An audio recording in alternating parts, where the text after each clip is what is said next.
మన గ్రహంపై భూమికి తల అయిన పర్వత శ్రేణి.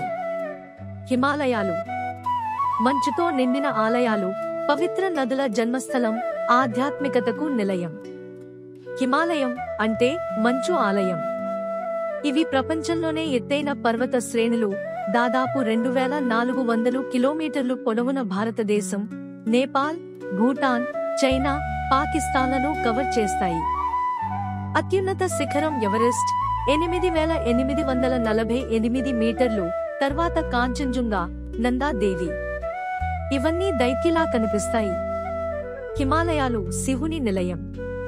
కేదారనాథ్, బద్రీనాథ్, గంగోత్రి, అమర్నాథ్. ఇక్కడి ఆలయాల్ని ఒక్కసారి చూడాలి. ట్రెక్కింగ్ ప్రియులకు ఇది స్వర్గధామం. రూప్కుండ్, వాలీ ఆఫ్ ఫ్లవర్స్, హంటా పాస్. ప్రతి అడుగు ఒక అనుభూతి. ఇక్కడ స్నో లియోపర్డ్ నుంచి రెడ్ పాండా వరకు అరుదైన జీవులు, దేవదారు, బురామ్స్ వంటి వృక్షాలు నిండుగా ఉన్నాయి. హిమాలయాలు కేవలం పర్వతాలు కాదు.